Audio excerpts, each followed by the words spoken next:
Hello everybody. आपके काफ़ी सारे मैसेजेस मिले मुझे और उस हिसाब से आज हम क्लास 9 के हिस्ट्री चैप्टर 4 शुरू कर रहे हैं। आई होप आपको पसंद आएगा। तो चलिए चैप्टर शुरू करें। अपने स्कूल और घर में चारों ओर नज़र दौड़ाकर उन सभी चीज़ों को पहचानें जो फॉरेस्ट जंगल से बिलोंग करती है। जैसे कि जो बुक अभी आप पढ़ रहे हो, उसके पेजेस, डेस्क, टेबल्स, दरवाजे, खिड़कियाँ, वो रंग जिससे आपके कपड़े कलरफुल बनते हैं, हमारे खाने पीने में जो मसाले, स्पाइसेस डाले जाते हैं, आपकी टॉफ़ी के बारे में जिसमें सेलोफेन रबर, तेंदू के पत्ते जिससे बीड़ियाँ बनती है, और gum, honey, coffee, tea and rubber, साथ ही चॉकलेट में इस्तेमाल होने वाला ऑयल जो साल के सीड्स से निकलता है, खाल से चमड़ा बनाने के लिए जो इस्तेमाल होता है वो टैनिन, या फिर मेडिसिन के लिए इस्तेमाल होने वाली सारी जड़ी बूटियाँ, इन सबको भी हमें भूलना नहीं चाहिए कि ये सभी हमें फॉरेस्ट यानी कि जंगल से प्रोवाइड होता है। और हाँ, बाम्बू फ्यूल के लिए would, grass, charcoal, packaging, fruits, flowers, animals, birds और ढेरों दूसरी सारी चीज़ें, ये सारी भी तो हमें जंगल से ही मिलती है।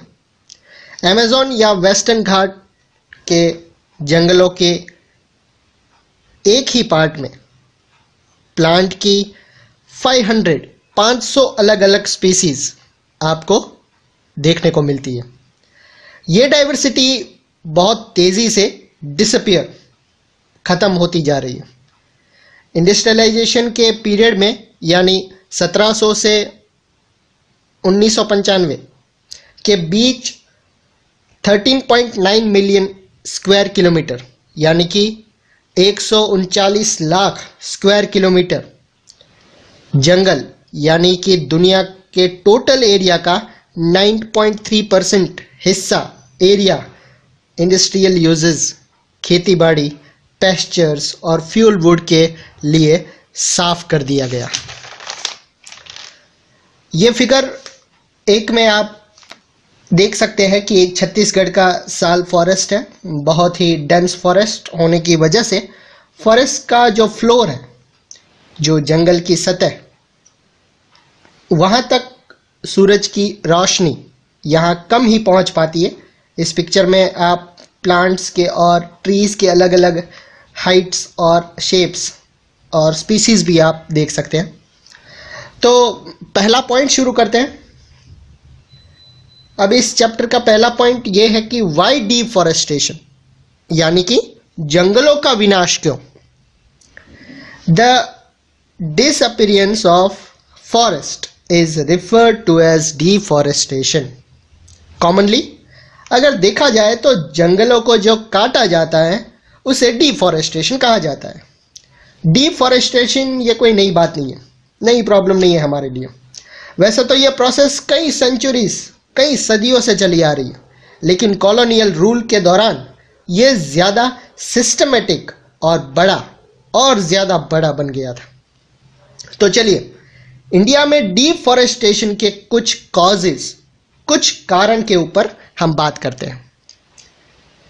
1.1 लैंड टू बी इम्प्रूव्ड। ज़मीन किस तरह से सुधारी गई, ज़मीन की बेहतरी किस तरह से हुई, चलिए देखते हैं।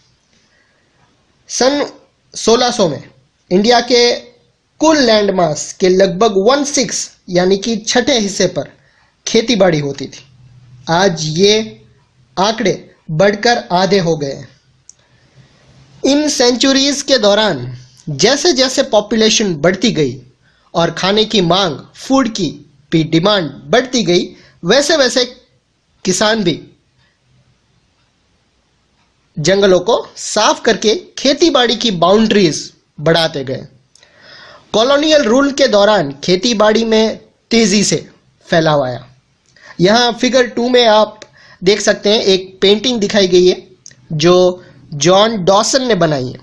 यहाँ लिखा है कि जैसे मूल अमेरिकी आदिवासी ग्रुप लाकोता, जो इन विशाल बहुत ही बड़े नॉर्थ अमेरिकन मैदानों में रहते हैं, वहाँ की इकोनॉमी बहुत ही अलग थी। वो मक्का उगाते थे, बाइसन का शिकार करते थे और जंगली पौधों के खोज में हमेशा लगे रहते थे। इंग्लिश सेटलर्स को लगा कि बाइसन के लिए इतने बड़े खुले मैदान खुला नहीं छोड़ना चाहिए, बेकार होगा। 1860 के बाद बहुत बड़ी संख्या में बाइसन्स को मार दिया गया। इसकी बहुत सारी वजह थी। पहली, अंग्रेजों ने कमर्शियल क्रॉप जैसे कि जूट, शुगर कैन, व्हीट और कॉटन के प्रोडक्शन को बहुत ज़्यादा प्रमोट किया। 19th सेंचुरी के यूरोप में अर्बन पॉपुलेशन का पेट भरने के लिए और इंडस्ट्रियल प्रोडक्शन के लिए रॉ मटेरियल की ज़रूरत थी, लिहाजा इन कमर्शियल क्रॉप की मांग बढ़ती गई। दूसरी वजह यह भी थी कि 19th सेंचुरी की शुरुआत में कॉलोनियल सरकार ने जंगलों को अनप्रोडक्टिव समझा, मतलब बिल्कुल बकवास, बेकार है। उनके हिसाब से फॉरेस्ट किसी काम के नहीं थे। उनके हिसाब से जंगलों को साफ करके उन पर खेतीबाड़ी करनी चाहिए और एग्रीकल्चर प्रोडक्ट्स को रेवेन्यू कमाया जा सकता था और इस तरह स्टेट की इनकम में भी बढ़ोतरी होगी और इकोनॉमी लेवल भी बढ़ेगा। यही वजह थी कि 1880 से 1920 के बीच खेतीबाड़ी करने लायक ज़मीन को 6.7 मिलियन हेक्टर्स यानी कि 67 लाख हेक्टर बढ़ा दिया गया। कैसे? जंगलों को काटकर। खेतीबाड़ी के एरिया को हम हमेशा प्रोग्रेस का एक साइन मानते हैं, लेकिन हम ये नहीं जानते कि उस ज़मीन को खेतीबाड़ी के लायक बनाने के लिए पहले जंगलों की कटाई करनी पड़ती है। बॉक्स 1 में यहाँ बताया गया है कि किसी जगह पर खेतीबाड़ी ना होने का मतलब उस जगह का अनइनहैबिटेंट होना नहीं है। जब वाइट सेटलर्स यानी कि गोरे ऑस्ट्रेलिया पहुंचे तो उन्होंने दावा किया कि यह कॉन्टिनेंट खाली था। हकीकत में ये आदिवासी के गाइडेंस में वहां पहुंचे थे। ऑस्ट्रेलिया के अलग अलग आदिवासी ग्रुप अपने अपने इलाके के बनाए हुए थे। ऑस्ट्रेलिया के नगारिनजेरियो की अपनी ज़मीन थी, जो उनका जो शेप था वो उनके पूर्वज एंसेस्टर नगरुनदेरी की बॉडी जैसी थी। ये ज़मीन 5 अलग अलग एनवायरनमेंट से, जैसे कि खारे पानी, झील्स, झाड़ियों, रेगिस्तान और रिवरिन ट्रैक्स में डिवाइड की गई थी, जो अलग अलग सोशल और इकोनॉमिक ज़रूरतों को पूरा किया करते थे। सोर्स ए में बताया गया है कि अनकल्टिवेटेड लैंड पर कब्जा करके उसे खेतीबाड़ी के लायक बनाया जाए, ये विचार सारी दुनिया के कॉलोनाइजर्स के बीच पहले से ही पॉपुलर रहा है। अमेरिकी लेखक रिचर्ड हार्डिंग्स 1896 में सेंट्रल अमेरिका के हॉन्डुरस के बारे में लिखते हैं।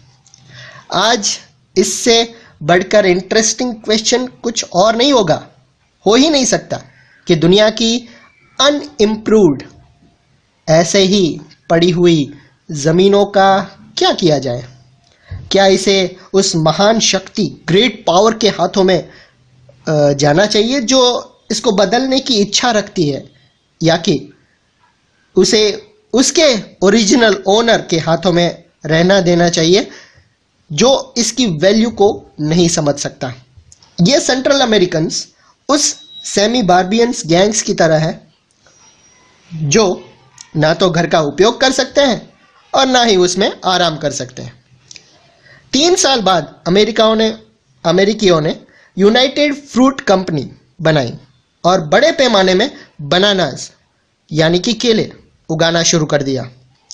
उस कंपनी ने उन कंट्री को गवर्नमेंट के ऊपर इस हद तक अपना पावर बना लिया था कि उन्हें बनाना रिपब्लिक्स के नाम से जाना गया। ये बात डेविड स्पर की एक बुक द रेट्रिक एम्पायर 1993 में से ली गई है।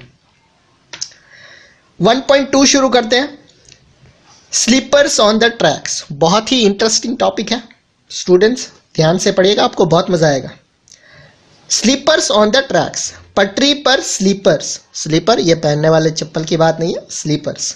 स्लीपर्स का मतलब यहां पर दिया गया है कि रेल की पटरी के आर पार लगे लकड़ी के वुडन प्लैंक्स जो पटरियों को उनकी जगह पर रोके रखते हैं, उन्हें वहां से हिलने नहीं देते। फिगर 3 में आप देख सकते हैं कि सिंधभूम के जंगलों में साल लॉग्स को स्लीपर में कन्वर्ट किया जा रहा है। छोटा नागपुर में 1897। रेलवे की पटरी स्लीपर्स बनाने के लिए फॉरेस्ट डिपार्टमेंट पेड़ों को काटने और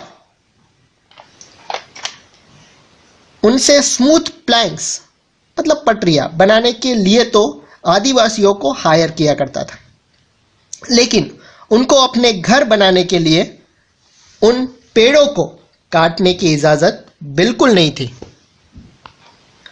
19वीं सेंचुरी की शुरुआत तक इंग्लैंड में ओक फॉरेस्ट खत्म होने लगे थे। इसकी वजह से रॉयल नेवी के वुड सप्लाई में टिम्बर सप्लाई प्रॉब्लम आ गई थी। मजबूत और टिकाऊ लकड़ी की रेगुलर सप्लाई के बिना अंग्रेजी जहाज भला कैसे बना सकते थे, और जहाज के बिना इंपीरियल पावर कैसे बचाई और बनाई जा सकती थी।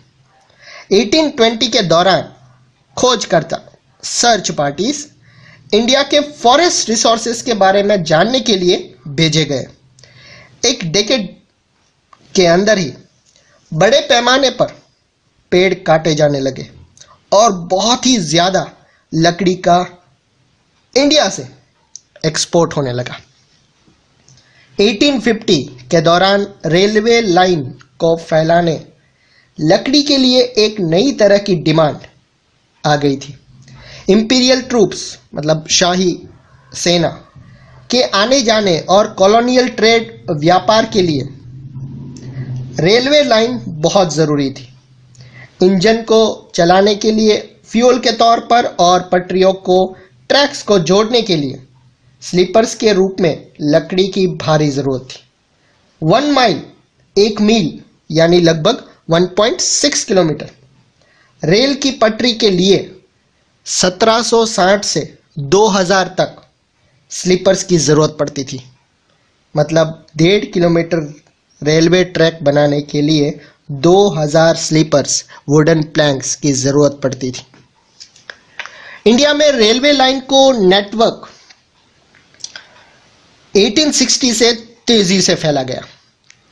1890 तक लगभग 25,500 किलोमीटर लंबी लाइनें बिछाई जा चुकी थी और 1946 में मतलब हमारे इंडिपेंडेंस के 1 साल पहले इन लाइनों की लंबाई 7,65,000 किलोमीटर तक बढ़ चुकी थी। रेलवे लाइन बढ़ने के साथ साथ बड़ी तादाद में पेड़ भी काटे गए। अकेले सिर्फ मद्रास प्रेसिडेंसी में 1850 के दशक में पर ईयर 35,000 पेड़ स्लीपर्स के लिए काटे गए, बहुत ही ज़्यादा। गवर्नमेंट ने रिक्वायरमेंट पूरी करने के लिए कॉन्ट्रैक्ट देना शुरू कर दिया। इन कॉन्ट्रैक्टर्स ने बिना सोचे समझे कि पेड़ कैसा है, ये काम आएगा कि नहीं आएगा, बस पेड़ काटना शुरू कर दिया। रेलवे लाइनों के आसपास के जंगल तेजी से गायब होने लगे थे। फिगर 4 में आप यहां देख सकते हैं कि बैम्बू के बेड़े मतलब बंडल्स कासलांग नदी में बहकर जाते हुए चिटागोंग हिल ट्रैक का ये सीन है। फिगर 5 में भी आप यहाँ देख सकते हैं कि रंगून के एक लकड़ी के गोदाम में एक टिम्बर यार्ड में लकड़ी रख रहा है ये हाथी। रंगून जो बर्मा म्यांमार में है, अभी रंगून यांगोन के नाम से जाना जाता है, जो बर्मा का कैपिटल था 2006 तक, लेकिन अब उनका नया कैपिटल नेपिदाओ है। कॉलोनियल पीरियड में अक्सर हाथियों का इस्तेमाल जंगलों और लकड़ी के गोडाउन में भारी भरकम लकड़ी को उठाने के लिए किया जाता था। सोर्स बी में यहाँ दिया गया है कि जो E.P. स्टैबिंग ने लिखा है the forest of India volume 2 1923 में, मुल्तान और सुकुर ये दोनों जगह का नाम है जो अभी पाकिस्तान में है। उनके बीच इंडस वैली रेलवे नाम से लगभग 300 मील लंबी एक नई लाइन, रेलवे लाइन बनाई जानी थी। 2000 स्लीपर्स पर माइल के हिसाब से इसके लिए 10 feet multiply 10 inch multiply 5 inch मतलब LBH यानी 3.5 क्यूबिक फीट पर पीस के 6 लाख स्लीपर की ज़रूरत होगी, या कि 2 लाख क्यूबिक फीट से ऊपर लकड़ी की। इन इंजनों को फ्यूल के लिए लकड़ी चाहिए। दोनों तरफ पर डे एक ट्रेन के हिसाब से पर ईयर एन्युअली 2,19,000 मन की ज़रूरत होगी।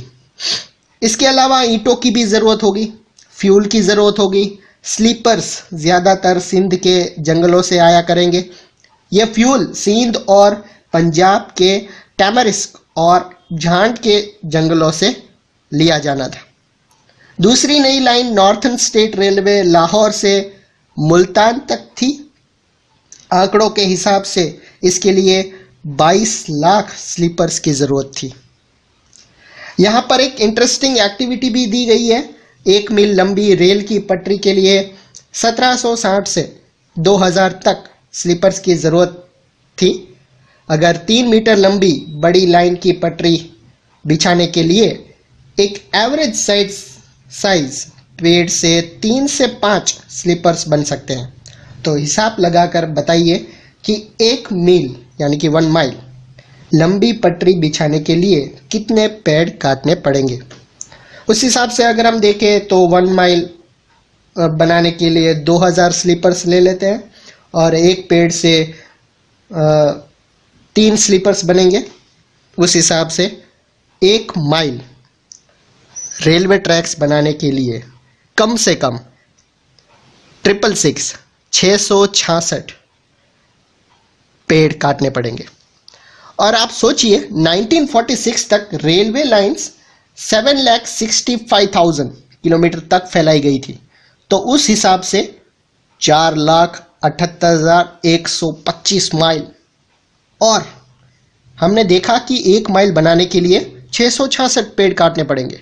तो उस हिसाब से बाप रे 31 करोड़ 84 लाख 31,250 पेड़ काटने पड़े होंगे कम से कम, वो भी कम से कम।